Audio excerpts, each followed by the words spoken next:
Hello Yappers and welcome back to the Yap Trap podcast, the podcast where thoughts turn into tangents.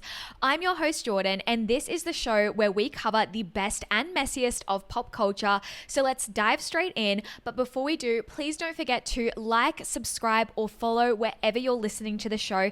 It really helps me out. This is a completely independent podcast and it's fairly new as well. So any support is so much appreciated.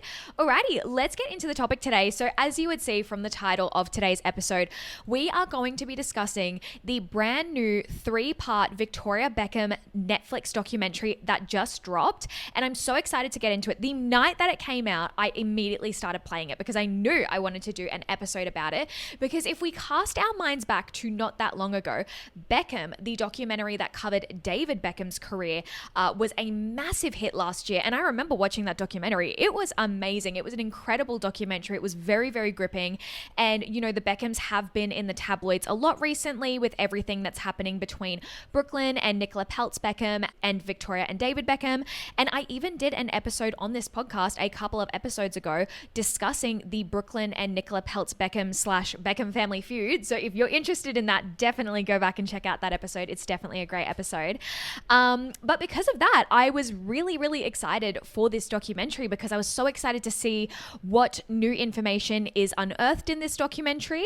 You know, the David Beckham documentary, although it was definitely a puff piece on David, we still got so much depth and I feel like we really got to see a side of David that as the public we've never seen before, or even a side of both David and Victoria that we've never seen before. It was really like a look behind the scenes and it was such a great documentary.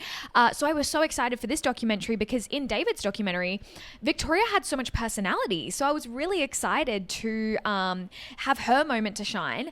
And I was disappointed to say the least, but we're going to get into all of that. So let's take it right all the way back to the start. So this episode, you will enjoy this episode whether you've seen the documentary or not. If you haven't seen the documentary, then we'll kind of go over what is discussed in the documentary. But if you have seen the documentary and you kind of want to rehash, get into the weeds of it, deep dive it, this is for you as well. So let's get into it. Victoria! People thought I was that miserable cow that never smiled, but I do. Don't be shocked. The Spice Girls made me accept who I am. And then all of a sudden, it stopped. I have been preparing for the biggest fashion show I have ever done. You could make a cheese and ham toasted sandwich, we'd be proud of you. Let's be honest, I couldn't actually make a cheese sandwich very well. Victoria Beckham has always been an enigma. The world knows her as Posh Spice, the unsmiling wag, the chic fashion designer, but who is she really? Netflix's 3-part Victoria Beckham documentary claims to answer that. Following the success of Beckham, the David documentary, this one shifts the spotlight solely to Victoria, her career, her fashion empire, and her legacy. Spoiler alert, it's as immaculately polished as one of her runway looks might be. Maybe too polished. What we were promised was an intimate portrait, but what we got was a polished puff piece about her career as a fashion designer and her brand. So the setup of the documentary, it's 3 parts all about Victoria Beckham, and it's framed around her preparations for Paris Fashion Week, the climax of her fashion career so far. And there are some big name talking heads in this documentary. Anna Wintour, Tom Ford, Donatella Versace, Roland Moreau, and Gigi Hadid. So there was definitely some big names in the talking heads. Like, I couldn't believe that they got Anna Wintour in this documentary. Stylistically, the documentary is beautiful. It's polished, it's visually stunning, but it is emotionally controlled and quite dry. So of course, just like you'd expect, it starts from the start and kind of tracks her career from her early childhood to where she is today. So she was always the ambitious drama school girl, and she was told that she wasn't aesthetically pleasing enough, but she always wanted to dance, always wanted to perform, was always interested in theater. And then, you know, through her fame in the Spice Girls, she became the unsmiling Posh Spice, you know, taken very seriously. She really got this rep as a miserable cow that didn't smile. And then she transitioned into being the footballer's wife and one of the OG wags. And a wag is a wife or girlfriend, usually of an athlete. And Victoria Beckham, she was the blueprint. She was the ultimate wag. And I will say, when they did kind of go over this in the documentary, when they showed some of her wag looks on the screen, you know, circa 2005, 2006, she really slayed that. She slayed that, like the spiky blonde cut with the big glasses, the boobs pushed up, like It was a look. It was actually a look, and I was kind of like, she was cutting some looks. I've got to admit it. When I look back and think, why? I suppose there was an element of attention seeking, if I'm being completely honest. It's how I stayed in the conversation from Spice Girls to WAGs. I didn't realise it at the time, but I was trying to find myself. I felt incomplete, sad, frozen in time, maybe. I was appreciative of what I had, but I need a sense of purpose. And I remember saying to myself, if I ever get an opportunity again, I'm not going to lose it. Then kind of progressing from that into wanting to be taken seriously in the fashion industry. You know, the luxury fashion designer commanding front row respect from Anna Wintour, Tom Ford, and Donatella Versace. But for decades, she was the punchline. Too posh, too thin, too serious. I feel like when you're a woman in the tabloids, in the time that she was primarily in the tabloids, which was the early 2000s, it didn't matter what you did, how you presented yourself, or your accomplishments, the tabloids were going to find something to pick you apart for. And I do really feel as though Victoria Beckham was a victim of that. And it's really only like the things that they were doing to Victoria back then would never fly now. You know, obviously the tabloids are still pretty horrendous, but I feel like some of the things that she copped, it would not be accepted or tolerated today. The documentary is essentially split into two timelines, past and present. The past timeline explores her upbringing, her rise to fame in the Spice Girls, how she decided to branch off into a fashion career. And the documentary does spend a lot of time discussing how Victoria went from being a wag to being taken seriously in the fashion industry.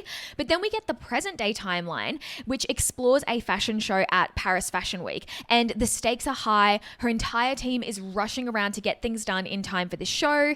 And it's all leading up to this big fashion show moment. The documentary really feels like it's her attempt to reclaim the narrative, to finally show the real Victoria, except it's a meticulously branded ad campaign for her brand, Victoria Beckham.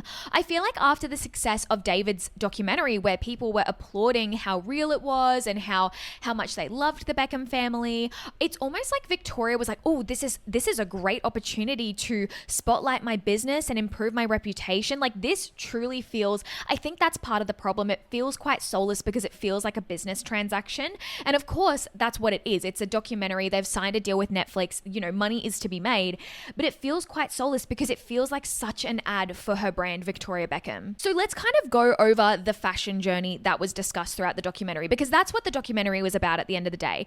It missed out on so many things that I really wanted to hear about and really focused so much on her fashion career. And I'm not saying that that's not interesting, because it is. She did an amazing thing, but the fact that they spent so much time focused on that, when I just feel like there's so many other interesting things about her, but I guess this whole fashion thing is her life. Anyway, let's get into it. When the documentary starts to talk about Victoria kind of entering the fashion industry, it tells a story of the first time she was ever invited to a Versace fashion show.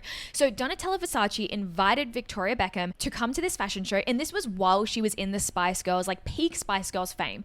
But she was so excited because one of her favorite parts about being in the Spice Girls was the budget that they got for their outfits, and she loved going to Gucci and she loved getting her outfits from Gucci, and that was just an element that she really enjoyed. Being part of the Spice Girls was the wardrobe. So when she was invited to this Versace fashion show, she was so excited, and basically they flew her out to the Versace store and told her, you can have whatever you want, like you can get any dress you want. So basically she's rifling through, and this happened in 1997, mind you, my birth year, and she's rifling through and she finds this dress, and all of a sudden she starts spouting instructions on what she wants changed. She's like, no, this needs to be brought in, the sleeves need to be taken off, and she requests so many changes to the dress. And Donatella Versace even says in this talking head how rude it was and how she thought that it was really audacious of Victoria Beckham to do this. But at the same time, Donatella Versace does admit, like, she knew her body, she had good taste, and it's kind of like a begrudging respect because Victoria knew what worked for her body. And basically she went to the fashion show and she absolutely loved it. She just adored it. She was so enthralled by this fashion show that she knew that this is what she kind of wanted to do. Well, it wasn't like it was straight away that she wanted to launch a fashion brand, but she just knew that she loved fashion and she loved the industry. After that, the documentary kind of covers the end of the Spice Girls and how, you know, Victoria was pregnant with Brooklyn during the final Spice Girls tour, and she did like 100 shows while pregnant with Brooklyn, which is just insane. In Victoria and David Beckham's marriage, when they first got together, Victoria was the superstar. Posh Spice, she was a global superstar. She was the most famous one. She had the most money. But then Spice Girls only lasted for a few years, and all of a sudden she's married, she's got a baby, and her husband is a football superstar that is, his star is just absolutely imploding. He is representing his country. He is traveling all around, and all of a sudden it was almost like her identity, or what I kind of gleaned from the documentary is that she felt like her identity of being this megastar was kind of changing now, and she kind of lost herself a little bit. And this also coincided with the fact that this is when she really leaned into the whole wag era, and she really got labeled as a wag, which I do think is so unfair, and I almost wish they'd explored this a bit more in the documentary, and the effect that this had on Victoria, because, you know, David's off representing England in the football, being lauded as this hero. I mean, also obviously, as we saw in David's documentary, he copped his fair share of hate. However, people in the tabloids were just absolutely vicious towards Victoria. Some of the clips that they shared during this documentary of what the press were saying about Victoria is just absolutely vile. They said, you know, she doesn't do anything. She's dragging David down. She's got no brain. You know, she's shallow. She's vapid, and just horrendous things. And so she was saying that, you know, this perception from the public, it really warped how she felt about herself, and it really made her, you know, want to put on a mask. And that's where the whole Victoria doesn't smile in public thing came from, because she just didn't have the confidence to go out and smile and to go out and to greet the press, the same people that tear shreds off her in the media. Here's a fact. I've looked miserable. We've got time for this story. I've looked miserable for all these years because when we stand on the red carpet, this guy has always gone on the left. Okay, now I didn't realise that when I smile, which I do, I smile from the left, because if I smile from the right, I look unwell. Okay, so consequently I'm smiling on the inside, but no one ever sees it, so that's why I look so moody. And so during this time, and even David does a few talking heads, and he kind of talks about how she really lost her way, and she really lost, you know, what it was that she wanted to do, and then she kind of had this realization that she wanted to be in the fashion industry. And this was around the time that, you know, quite a few other celebrities were launching their own lines, like Jessica Simpson, Paris Hilton, and Victoria was really genuinely passionate about fashion and decided that she wanted to launch her own line, but she wanted to do it properly. She wanted to be a designer, and that's where her mentorship with Roland Mouret came into it. And Roland Mouret, he's a really well-known fashion designer, and he taught her about ego, humility, and design discipline. And her first collection, she launched 10 dresses in a New York apartment, and it was a quiet triumph. These 10 dresses that she first launched really surprised the public. They expected something, you know, that she was just going to slap her name over, you know, not really something of substance. But I think she really surprised people when they saw how serious she was taking this. But then on the other hand, people then thought that Roland Mouret was actually designing the line and she was just slapping her name over it. So it just kind of seemed like at every corner she had to prove herself. But it didn't matter, because the Victoria Beckham brand was taking off. People were taking it seriously, and she was starting to gain a bit of respect in this industry. From being dismissed as a pop star playing dress up to being taken seriously in couture circles, you know, the business started to have a lot of highs, but then also at the same time, a lot of lows. You know, the brand was admired critically, but it did really struggle financially. And it did turn out that David Beckham was heavily invested into this brand. And it was really challenging for Victoria because she bought their first home. Victoria Beckham bought the Beckham's first home, Buckingham Palace, I think that's what they called it. She bought them this mega mansion. She was the wealthier one when they came into the relationship. But over time, obviously, the Spice Girls, as I said, only went on for a few years, and then she was having children. And then David was the one that was financially supporting them. And David was funding this fashion line, and they were spending frivolously, and they couldn't, the business was not making a profit. And Victoria admits that there was a lot of waste because her celebrity essentially intimidated the people around her into saying yes to everything she wanted. There was no one really keeping her in check, and people really had a fear of saying no to her. And at one of the revelations in the documentary, I mean, it's funny, but it's also ridiculous. They spent $70,000 on plants for the office because Victoria Beckham wanted plants and greenery in the office. So they spent $70,000 on plants plus $15,000 a year for someone to come in and water them. Now, this is a business that is not making a profit. It's never made a profit, and they're spending $70,000 on plants plus $15,000 on watering those plants and no profit. It's just absolutely insane. So it's like, I don't know. I don't know. This documentary, I think with what this documentary was trying to achieve, it felt like it didn't really know what it was saying. It's trying to show me that Victoria's so hardworking and she's got such a work ethic and she had to prove herself and she worked so hard to be credible. But then it also says, oh, well, her husband funded everything. That was hard for her. But, he was able to fund everything. She was spending $70,000 on plans. I don't know. It just didn't.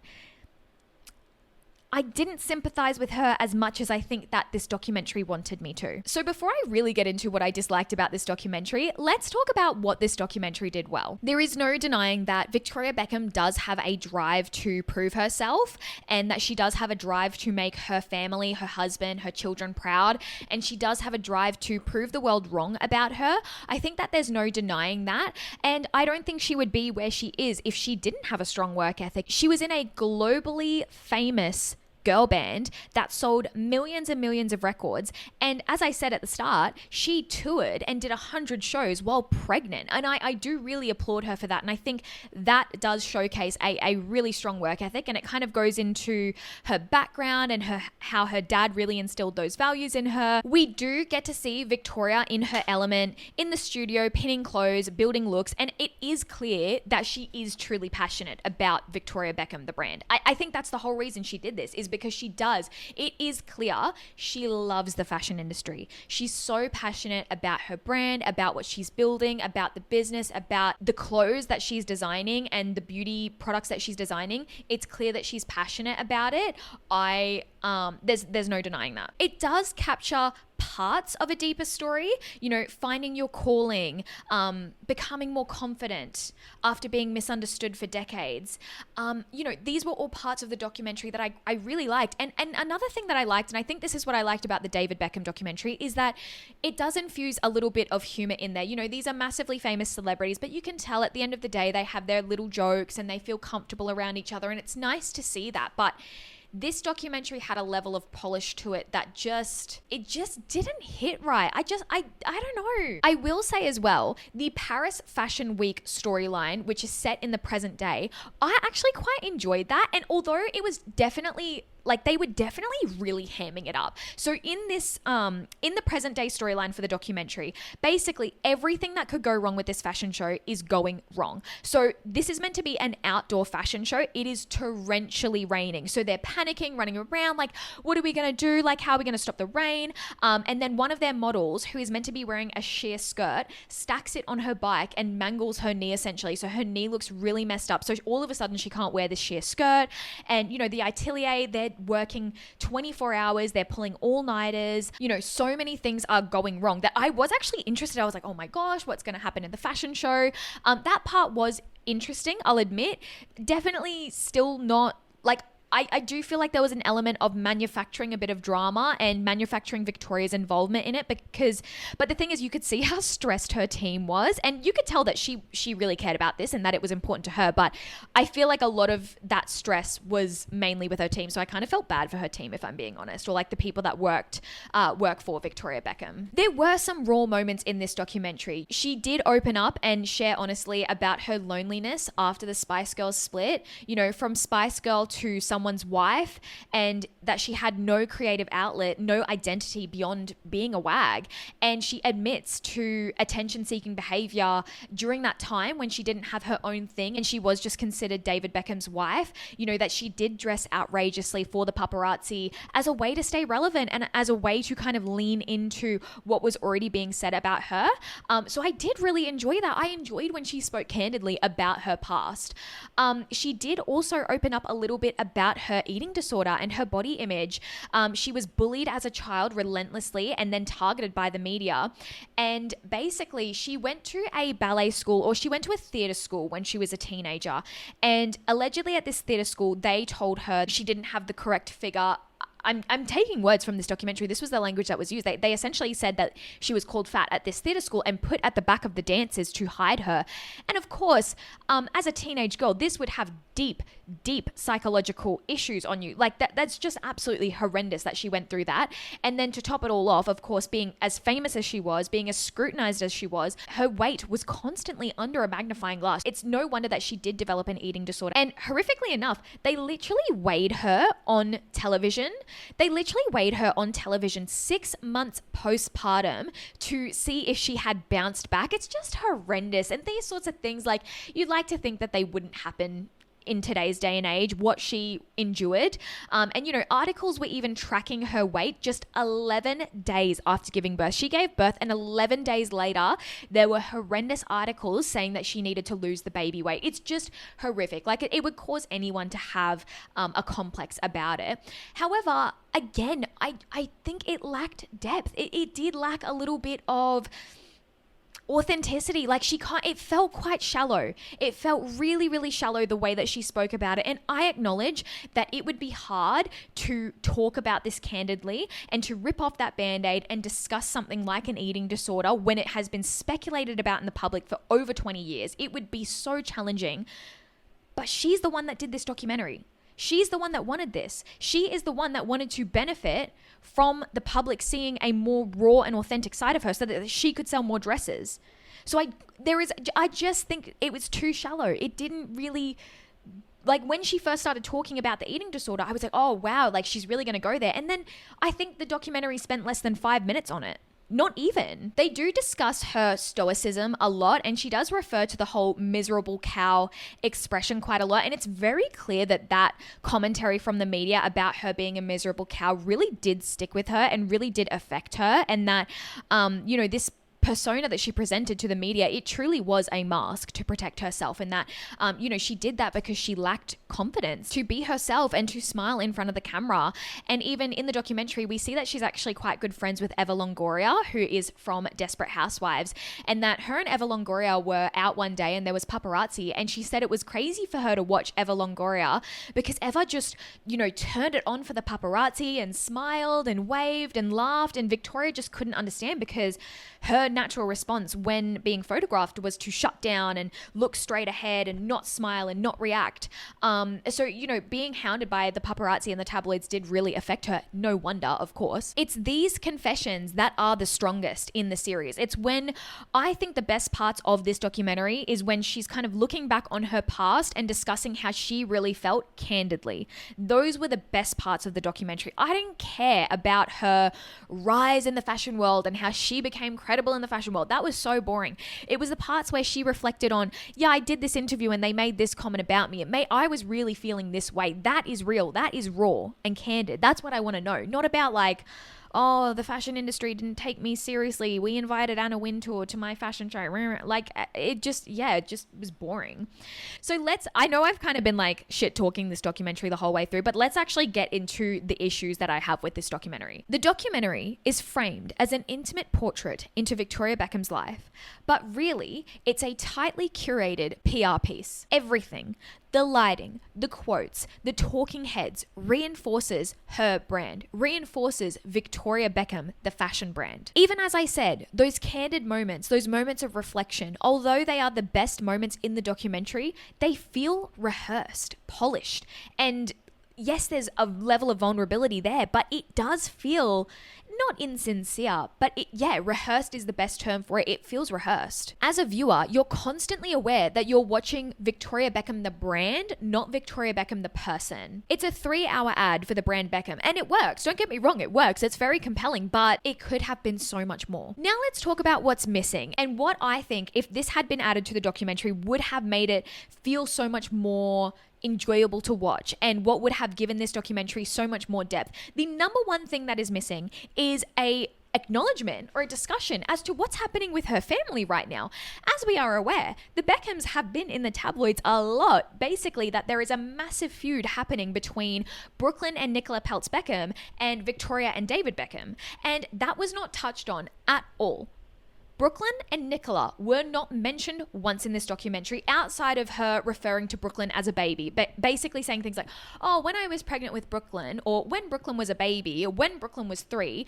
Outside of that, there is not a single mention of Brooklyn at all. And really, there isn't a whole lot on the family. There are a few moments with her daughter Harper that I really enjoyed, and Harper just seems like so sweet and so cute, and I did really enjoy that. But really, there's not a lot of family moments in this documentary, and there's no acknowledgement of Brooklyn and Nicola's absence either. Imagine if this documentary had actually explored that. And I know it's real and I know it's raw, but you signed up to do a documentary. You signed up to being followed around by cameras, and this is what is happening in your life. This is what is happening in the tabloids right now, and you're not even going to acknowledge it? Like, come on. Also, I feel like it does lack a bit of emotional depth. We never get to see her unguarded. There's no messy moments, no vulnerability. There's nothing without gloss. Even when she's stressed out of her mind about this Paris Fashion Week show going wrong and she's so stressed, she's like, I don't show stress, I'm controlled. And again, I understand the narrative that she's trying to create, that she internalizes things, that she doesn't express outwardly. But I'm like, if you're going to do this documentary, is that not the time to be vulnerable, to show vulnerability and to express that? There's just nothing. It just feels like such a wasted potential as well. Victoria Beckham, I really like Victoria Beckham. She's witty, she's dry, she's genuinely funny, but that rarely comes through. Honestly, I truly feel like put her and Eva Longoria in a room with a couple of wines and we'll actually get some good content. Like, the only time she seemed to come to life in the documentary is when she's having a conversation with David Beckham or having a conversation with her best friend Eva. Outside of that, everything is so polished and it was quite boring, to be honest. So I guess it raises the question, what do audiences actually want from celebrity documentaries? Do we want access, the fashion shows, the luxury, the controlled glamour? Or do we crave the mess, the humanity, the real truth behind the gloss? I know that I definitely fall into the category of the latter. If I'm seeing a celebrity do a documentary, I understand that, it's unlikely that something is going to be put out into the world that hasn't been signed off on by the celebrity. I totally get that. But at least give me some depth, at least give me some realness. Like, I don't want an ad for your business. This kind of speaks to a broader issue as to why a lot of celebrity documentaries or celebrity reality TV is just not hitting the same way. Even the Kardashians is a perfect example of this. No one wants to watch the Kardashians anymore because it's boring. There's no realness, there's no authenticity because they are in control of everything. You don't see something unless they've signed off on it, and obviously they only want to showcase the glossy parts, the polished parts. Victoria gives us access, but there's no intimacy. She shows us her world, but not her soul, not the inner workings of who she truly is. But maybe that's the most Victoria Beckham thing of all. Total control, total composure, total polish. She is Posh Spice after all. To kind of wrap up my thoughts on this documentary, I do have to hand it to her. I know I've been really harsh on this documentary, but at the end of the day, I do have a lot of respect and admiration for the Beckham family and for Victoria Beckham. She did manage to turn ridicule into respect, mockery into money, and myth into an empire. So I have a lot of admiration for her. And despite the documentary's flaws, she does remain fascinating. She's the woman who built herself brick by brick as a designer, who went from, being in the biggest girl band in the entire world to being a wag to being absolutely despised by the tabloids to being who she is now, which is a very well-respected person in the fashion industry. It's definitely not a documentary that changes how we see her, but it does confirm how carefully she's always controlled the narrative, or at least how much control she's wanted to have over the narrative. So yes, the documentary may be a 3-hour ad, but if anyone can make perfection profitable, it is Victoria Beckham, aka Posh Spice. So that is where I'm going to leave my thoughts on the Victoria Beckham documentary. I really hope you enjoyed that. Let me know if you've watched the documentary. I'd love to know your thoughts down below.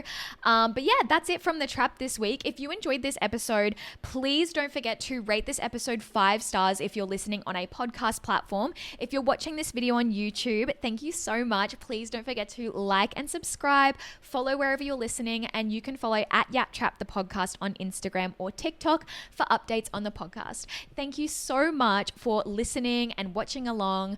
I hope you have an amazing day, and I will be back next week. Mwah.